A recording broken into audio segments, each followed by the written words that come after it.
em Minas Gerais.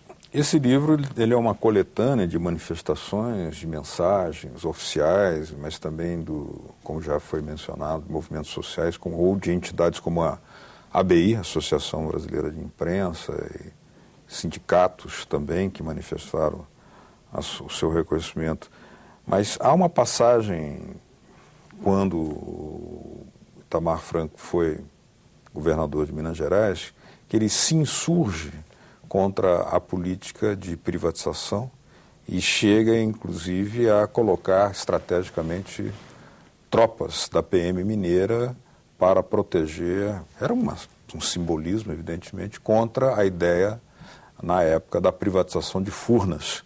Isso indica um grau extremo de veemência, também como ele defendia a sua visão de patriota e de um nacionalista. É verdade. Não é? E não só nesse caso, eu diria que houve diversos outros pontos em que o presidente Itamar divergiu posteriormente do que o seu candidato eleito, depois Fernando Henrique Cardoso, adotou como linha política, não é?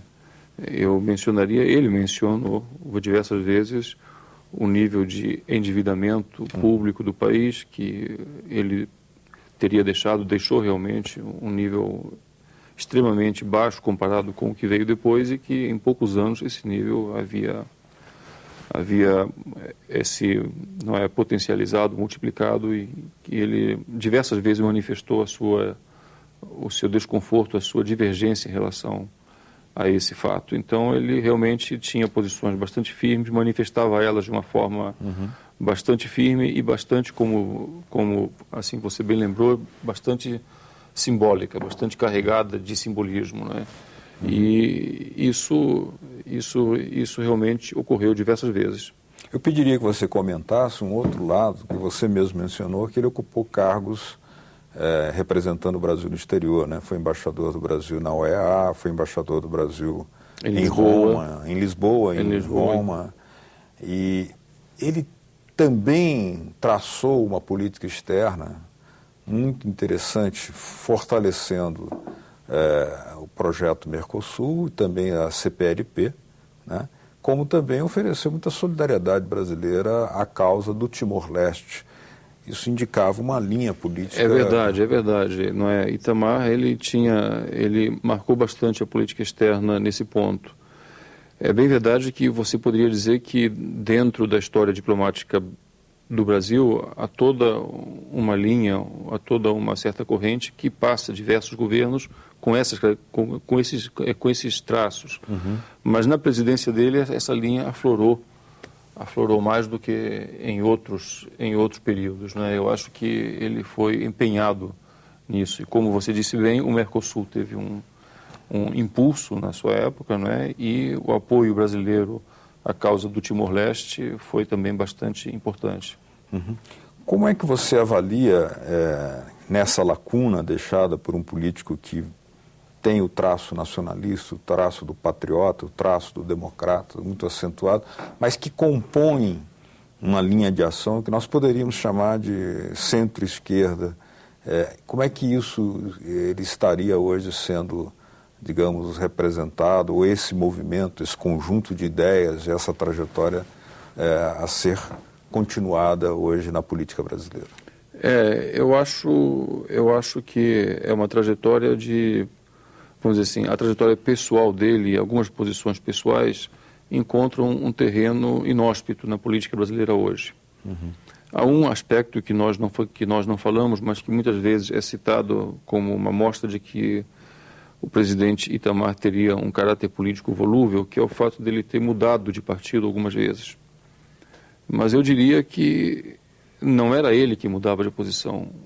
Os próprios partidos é que eram bastante oscilantes. E quando essa oscilação se materializava em algumas decisões com as quais ele não concordava, ele não via outra saída senão sair para outro partido, né? Então eu diria que ele mudou de partido para manter as suas posições, e não mudou de partido porque mudou de posições. Ele guardou uma coerência interna, onde um dos traços principais era, inclusive, a preocupação com a moralidade pública, não é? quando ele foi presidente, ele sempre teve como norte a ideia de que se algum auxiliar seu estava, por algum motivo, sob suspeição, esse auxiliar não poderia continuar a desempenhar as suas funções enquanto não tivesse tudo esclarecido sobre os fatos que pesariam contra ele. Aliás, teve aquele célebre episódio das acusações contra o seu chefe da Casa Civil, né, Henrique Argrives, que foi afastado, apurado os fatos, comprovada a inocência, ele voltou. Mas não voltou enquanto não foi apurada a sua inocência.